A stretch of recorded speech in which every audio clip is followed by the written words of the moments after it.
Selamat! Anda mendapatkan tawaran kerja di sebuah perusahaan. Setelah sekian lama menunggu, akhirnya terima loh.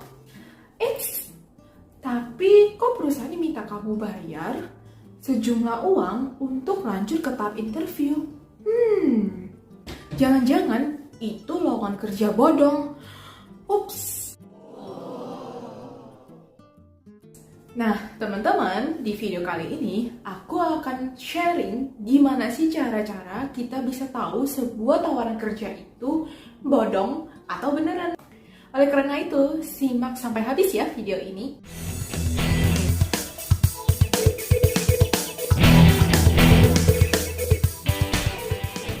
Nah, tidak jarang kita mendengar banyak sekali berita-berita di mana para pencari kerja merasa tertipu oleh beberapa penawar kerja.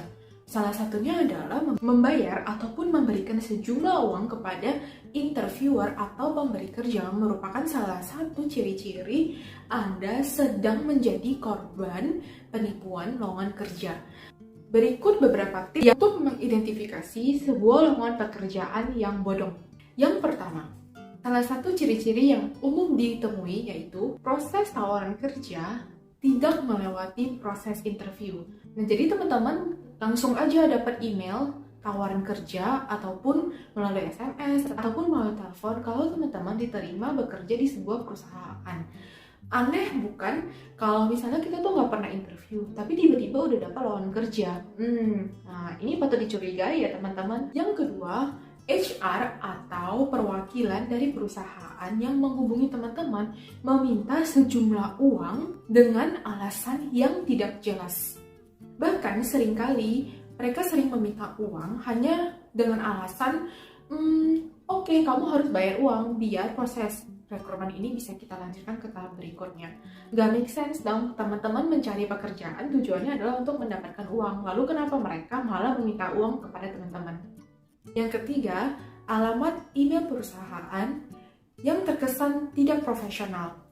Nah, contoh alamat email yang tidak profesional itu misalnya ketika biasanya kalau dari tim talent growth, contoh ya, kalau misalnya tim talent growth mengirimkan email ke teman-teman untuk magang ataupun untuk di-hire sebagai karyawan tetap, kita akan mengirimkan melalui email talentgrowth.id @talentgrowth.id. Nah, tiba-tiba teman-teman mendapatkan tawaran kerja dari alamat email yang terkesan sangat aneh. Contohnya, talent-growth.id. Nah, tentu saja ini merupakan contoh email yang tidak benar. Oleh karena itu, teman-teman harus jeli dalam memeriksa alamat email. Apakah benar email yang dikirimkan berasal dari domain ataupun alamat resmi yang benar. Yang keempat, requirements ataupun syarat yang harus dimiliki seorang kandidat tidak dijelaskan dengan benar, atau bahkan terkadang untuk masuk ke posisi itu Anda tidak dibutuhkan memiliki pengalaman sama sekali. Aneh dong kalau misalnya mereka nggak minta ke kalian share mengenai pengalaman magang kalian, achievement selama kuliah kalian apa, atau hal-hal yang bisa kalian taruh di dalam CV untuk mendukung kualitas dari teman-teman.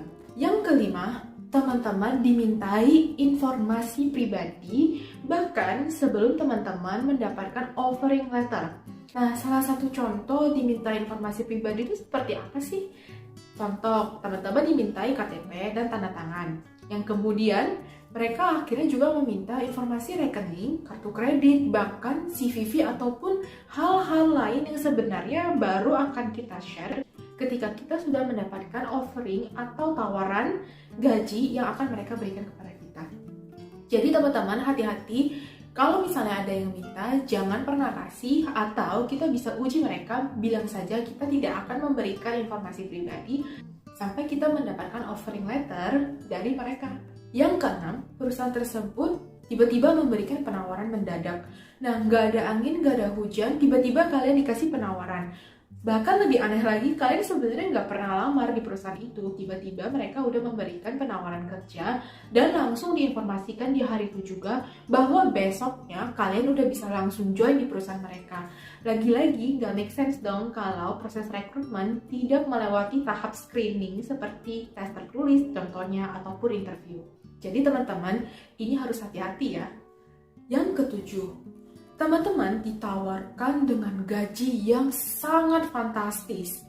Nah, gaji yang fantastis itu seperti apa? Misalnya, lowongan kerja dibuka hanya untuk fresh graduate, tapi gajinya itu udah mencapai 30 juta, 50 juta, dan angkanya itu terkesan sangat bombastis untuk skala perusahaan yang menawarkan pekerjaan dan untuk tipikal pekerjaan yang hanya dikerjakan oleh fresh graduate. Ini merupakan indikasi yang sebenarnya teman-teman udah bisa tahu dari pertama kali melihat tawaran kerjanya.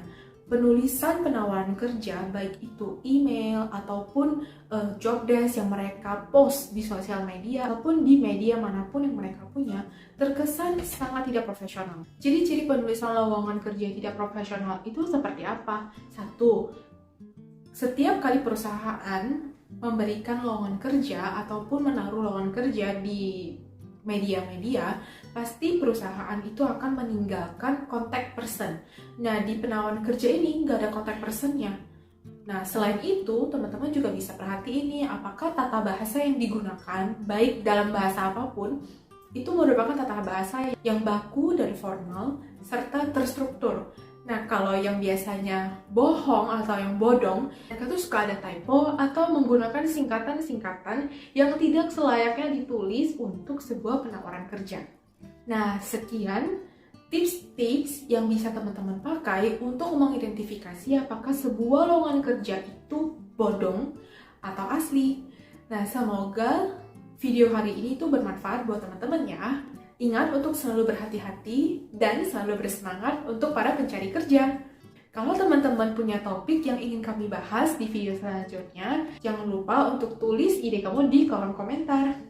Sekian dulu video hari ini, jangan lupa like, share, comment, and subscribe. Bye!